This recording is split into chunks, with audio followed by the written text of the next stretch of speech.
आज हम लोग श्री सदाशिव की पूजा करने वाले हैं।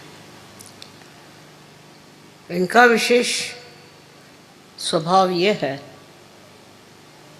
कि इनकी क्षमाशीलता इतनी ज़्यादा है कि उससे कोई इंसान मुकाबला नहीं कर सकता। हर हमारी गलतियों को माफ़ करते, वो अगर न करते तो ये दुनिया ख़त्म हो सकती थी, क्योंकि उनके अंदर वो भी शक्ति है जिससे वो इस सृष्टि को नष्ट कर सकते। इतने क्षमाशील होते हुए भी ये शक्ति उनके यहाँ जागृत है और बढ़ती रहती। इसी शक्ति से जिससे वो क्षमा करते हैं, उसी के परिपाक से या कहना से अतिशयता से फिर वो इस संसार को नष्ट भी कर सकते। तो पहले तो हमें उनकी क्षमाशीलता सीखनी चाहिए।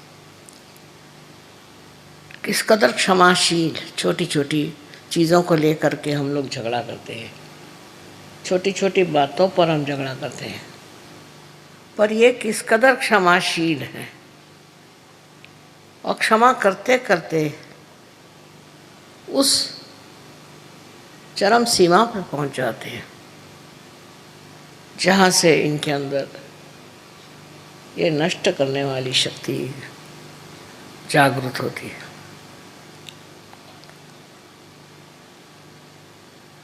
इसी से वो अपने को नष्ट भी कर सकते, इस सारे ब्रह्मांड को नष्ट कर सकते। जो भी कुछ सृष्टि बनाई गई वो सारी नष्ट हो सकती। इसलिए हम लोगों को याद रखना चाहिए कि अगर हम क्षमा करना नहीं सीखेंगे, अगर हमारे अंदर क्षमाशीलता नहीं आएगी, तो हमारे अंदर एक दिन बहुत ज़्यादा नष्ट करने की शक्ति आ जाएगी। हम ही लोग अपने ही लोगों को नष्ट करेंगे। इसलिए हर समय दक्ष रहना चाहिए, पता लगाना चाहिए, नज़र रखनी चाहिए कि हम बेकार में तो लोगों पे नाराज़ नहीं होते, बेकार में हम दूसरों के साथ दुष्टता तो नहीं करते। किसी भी हालत में आपको अधिकार नहीं कि आप किसी पर नाराज़ हो। जब शिव नहीं होते तो आप क्यों होते? लेकिन इंसान बहुत ज़्यादा नाराज़ होता है। इतने तो कोई जानवर भी नहीं होते। कोई वजह ना हो तो जानवर कुछ नहीं करता। इसी प्रकार जब हम छोटी छोटी बातों पर बिगड़ते हैं तो याद रखना चाहिए कि एक शक्ति है शिव की, वो भी हमारे अंदर कार्यान्वित है, और वो यही है कि हम जब दूसरों पे बात बात में बिगड़ते हैं, बात बात में नाराज़ होते हैं, उनकी कोई चीज़ हम क्षमा नहीं कर सकते, तो फिर ऐसे इंसान क्या कहाँ पहुँच सकते हैं? जहाँ जहाँ बड़े युद्ध हुए हैं, जहाँ जहाँ बड़ी आफतें आई, वहाँ पर यही कारण रहा है कि मानव जाति को दमन किया गया, नष्ट किया गया। ये शक्ति पहले ही से आ जाती है, बजाय कोई कारण के मनुष्य मनुष्य को ही नष्ट करता है हर जगह। उसकी ये प्रक्रिया क्यों होती है और कैसे होती है, ये बात हम लोगों को सोचना नहीं। यही सोचना है कि हम तो ऐसे शूद्र और निम्न स्तर के कार्य में उलझते तो नहीं। अपने जीवन में हम जितने शांत रहें, शांतिपूर्वक हर एक चीज़ का हल निकालें, उतने ही हमारे भी जीवन में शांति फैल सकती, हमारा भी जीवन शांतिमय हो सकता। किंतु प्रश्न ये है कि मनुष्य अपने ऊपर ही कोई ताबा नहीं रख सकता, अपने को कंट्रोल नहीं कर सकता। उसका स्वभाव ही ऐसा होता है कि उसमें वो बहकता जाता है और उसमें वो संतोष करता है कि मैंने बड़ी अच्छी सबको सज़ा दी, सब पे मैं बिगड़ा, सबसे मैं नाराज़ हो गया। यहाँ तक कि अनेक देशों में ये प्रश्न है, एक देश दूसरे देश से चिढ़ गया या एक ही आदमी चिढ़ता है तो सारे उस देश के लोग लग गए, उद्धार के लिए कोई नहीं मिलेगा, उद्धार के लिए कोई देश के लोग नहीं मिलेंगे, सिर्फ मारने पीटने के लिए और बिगड़ने के लिए फौरन लोग खड़े हो जाएंगे। ये सबसे बड़ी कमाल है। अगर किसी से कहो कि हमें यहाँ उद्धार करना है, वो कहे अच्छा आप करिए, हम देखते रहेंगे। पर वहीं अगर कोई आदमी हाथ में कोई आयुध लेके दौड़े तो उसको कहेंगे भाई हमें भी दो, हम भी मारेंगे। ये मनुष्य की तबीयत समझ में नहीं आती। किसी को मारने पीटने में और किसी को तंग करने में और किसी पे गुस्सा करने में मनुष्य को इस कदर क्या सुख मिलता है। पर अब देख लीजिए, रास्ते पे जाते जाते देखा कि एकदम भीड़ लग गई, क्या हुआ, कुछ झगड़ा हो गया, तो आप वहाँ क्या कर रहे हैं? कोई तो कहेंगे हम भी उसमें शामिल हैं और कोई तो कहेंगे कि हम देख रहे हैं। ये हमारे अंदर जो एक प्रकृति में अजीब सी चीज़ आई हुई है, ये हमारे अंदर से निकालने वाला एक ही है, वो है शिव शंकर। इनकी आराधना से, इनको पूजने से और इनको मानने से, हृदय से मनुष्य का क्रोध, गुस्सा नष्ट हो जाता है। आश्चर्य की बात है कि कृष्ण ने भी सबसे बड़ा दोष मनुष्य का क्रोधात भी जाए थे। क्रोध के साथ में ये सब चीज़ें जागृत होती है। अपने यहाँ तो लोग बड़े गर्व से कहेंगे मुझे बड़ा गुस्सा आया उस पर, मैं बहुत नाराज़ हो गया उस पर। इसमें कोई मनुष्यता मुझे तो दिखाई नहीं देती। पर ये बड़ी साधारण सी बात है कि गुस्सा हो जाना, छोटी छोटी बात पर कोई न कोई बहाने ढूंढ के और गुस्सा हो जाना। फिर जब ये सामूहिक हो जाता है गुस्सा, उस सामूहिक गुस्से से बड़ी बहुत सारी बातें हो जाती हैं, युद्ध हो जाते हैं, बहुत सारे घर मिट जाते हैं, बहुत सारी कुटुंब व्यवस्था खत्म हो जाती है। दिन पे दिन मैं देखती हूँ कि बजाय इसके कि मनुष्य का गुस्सा कम हो जाए, वो बढ़ता ही जा रहा है। और बड़े गर्व से कहेंगे कि हमें तो बड़ा गुस्सा है, हम तो बड़े गुस्से वाले हैं। हमारे देश में भी लोग गुस्से वाले आदमी को पहचानते हैं। बस्ती में उसका नाम हो गया गुस्से वाला, ये गुस्सेला है, ये गुस्साड़ा है, ऐसे नाम उसके होते हैं। और ऐसे आदमी से दूर ही रहना चाहते हैं। ठीक है, किसी ने गलती कर दी, उसको माफ़ कर दीजिए। किसी ने कुछ ऐसा भी काम किया है जो नहीं करना चाहिए, उसे भी माफ़ कर दीजिए, क्योंकि कल ऐसा अगर आप काम करें, आप करें,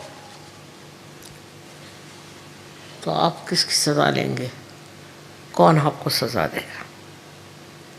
इसलिए यही समझ लीजिए कि हम सहयोगियों को बिल्कुल अधिकार नहीं कि हम किसी को सज़ा दें और उनको शिक्षा दें। बहुत से लोग तो मैंने देखा बड़े खोपड़ी पर जमा हो जाते। शिव जी को जिसने मान लिया वही असली पार है।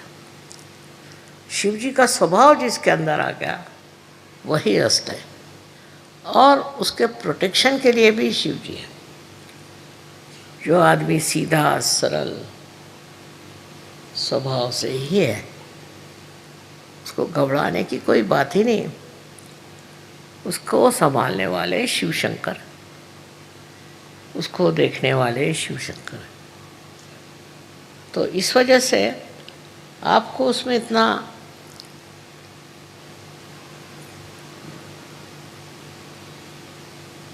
प्रश्न क्या है? क्यों आप किसी से नाराज होते? अजीब अजीब बातें हैं। कोई साहब कहने लगे कि साहब मैं तो बहुत नाराज़ हूँ इस आदमी से। मैंने कहा क्या हुआ भाई? कह ले इन्होंने हमारे बाप का सब पैसा ले लिया और हमको कुछ नहीं मिला। तो मैंने ये तो आपके बाप का देखना था, आपको पैसा ले लिया तो ले लिया, आप क्यों भी कर रहे हो? कहना इसने कहना चाहिए था किसको कि हमारा पैसा आप दे दीजिए। आप दे देते, आप ऐसा काम करते क्या? फिर आप क्यों चाहते हैं कि वो दूसरा आदमी जो है वो कह दे कि इसको इतना का पैसा दे दीजिए? सारी अच्छाई आप दूसरों से उम्मीद रखते हैं, सारी बुराई जो है उसको आप माफ़ ही नहीं कर सकते। और जो कोई करता है तो उसके लिए आप सोचते हैं कि इसका तो सर्वनाश होना चाहिए। जब तक मनुष्य पार नहीं होता तब तक वो ये भी नहीं देख सकता कि वो क्या है अंदर, इंसान है कि जानवर है, ये भी नहीं समझ सकता। मैं कहूँगी कि जानवर भी बेकार में कभी नाराज़ नहीं होता, अनलेस उसको छेड़े नहीं, वो बेकार में उबलते नहीं रहते। उसमें शिव जी का अंग काफ़ी, पर मनुष्य में कोई कोई मनुष्य में तो ये पूरी तरह से नष्ट हो चुका। वो तो सोचते हैं कि हजारों लोगों को नष्ट करने का हमको अधिकार है। एक वो हिटलर साहब हो गए, उन्होंने न जाने कितने लोगों को मार डाला, वो एक छोटा सा बच्चा तो नहीं पैदा कर सके और इतने लोगों को उन्होंने मार डाला। क्या सोच करके, अपने को वो क्या सोचते थे? और उन जिन लोगों को मारा है उनकी फैमिलीज नष्ट हो गई, उनको माने सारे देश खराब हो गए। तो वो अपने को क्या समझते थे लाट साहब? इस प्रकार के दो चार तो निकलते ही हैं, पर आपको तो इनका उदाहरण नहीं लेना चाहिए। आपके लिए ठीक है, आप सहयोगी हैं, इसलिए आपको क्षमा करना चाहिए। बड़े तबीयत के जो लोग होते हैं वो क्षमा कर देते हैं, क्योंकि क्षमाशीलता बहुत ज़बरदस्त होती है। और यही बात है हमारे शिव शंकर की, इसीलिए उनको सबसे ऊंचा भगवान मानते। स्वयं के लिए उनको कुछ नहीं चाहिए, कुछ भी कपड़े पहन लेंगे, नहीं तो बदन में राख लगा लेंगे, कैसी भी स्थिति हो रह लेंगे, उनको कोई चीज़ की ज़रूरत नहीं।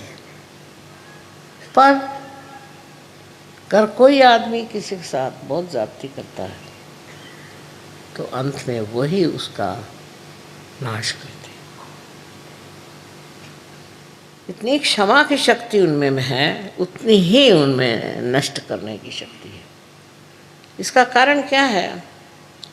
कारण ये है कि मनुष्य उनको देखकर ये समझ ले कि अगर आप किसी के साथ बहुत ज्यादती करेंगे तो आपका ठिकाना हो जाएगा। अब ये सब लोग गए कहाँ? बड़े बड़े आए थे रथी महारथी, इन्होंने इतने धंधे करे और ये गए कहाँ? इनका बड़ा नाम था, बहुतों को मारा, बहुतों को खत्म किया, बहुत से देश के देश खत्म कर दिए। आज वो है कहाँ? उनका कोई फोटो भी नहीं लगाता, उनका पुतला तो खड़ा करना छोड़ दीजिए, उनकी शक्ल नहीं देखने जाते लोग। इस तरह का चरित्र आपको अपना नहीं बनाना चाहिए। थोड़ी देर ये समझ लीजिए कि आपके नाराज़ स्वभाव से हो सकता है कि लोग आपसे डरें और डर के मारे बहुत से काम करें, पर जो काम डर के साथ होता है उसमें क्या मज़ा है, उसमें क्या विशेषता है? एक सोचने की बात है कि आपने कितने लोग दुनिया में जोड़े हैं आपने, और कितने लोगों को नष्ट कर दिया, कितने लोगों से झगड़ा हो गया। कोई कोई लोग होते हैं उनका तो धर्म है झगड़ा करना, उठे बैठे झगड़ा करना। कोई तो भी उनके अंदर एक लालसा होती है, सवेरे से झगड़ा हुआ, दिन में उससे झगड़ा हुआ, शाम को उससे झगड़ा हुआ। ऐसा स्वभाव जिस आदमी का हो जाए उनसे तो लोग भागते हैं। वो अगर सामने से आते दिखाई देंगे तो लोग उड़ जाएंगे दूसरे रास्ते। इससे प्रेम नहीं बढ़ सकता। सहयोग तो पूरा प्रेम का कार्य है। इसमें देखिए, हमें बड़े बड़े उदाहरण, ईसा मसीह ने सूली पर चढ़कर कहा था कि हे प्रभु, इनको क्षमा कर, क्योंकि जानते नहीं क्या कर रहे। इसी प्रकार हमारे अंदर क्षमाशीलता आ जाएगी तो हम भी शिव जी का, क्या कहना चाहिए, कि शिव जी का सामर्थ्य को प्राप्त करें, उनके गुणों को प्राप्त करें। गुस्सा करना, नाराज होना, ये तो कोई खास चीज़ नहीं। और इसलिए आज के दिन सबको हमको विचार करना चाहिए कि हम लोग किस कदर दूसरों पे हावी रहते और दूसरों को नष्ट करना चाहते हैं। खासकर हमारे देश में तो मर्दों ने बहुत जुल्म ढाए औरतों पे, और अब भी कर रहे हैं। उसमें सहयोगियों को नहीं फंसना चाहिए। ये बेकार की चीज़ है, इसका कोई अर्थ नहीं लगता। शिव जी के आज पूजन में आप लोग सब अपने मन में संकल्प करें कि हम गुस्सा नहीं करें, चाहे कुछ हो जाए हम गुस्सा नहीं करें। गुस्सा का कोई उपयोग ही नहीं, तो क्यों गुस्सा करते हो? अपनी तबीयत खराब होती है। इसलिए आज सब लोग शिव जी को याद करें और उनके गुणों को प्राप्त होने की कोशिश करें। अनंत आशीर्वाद।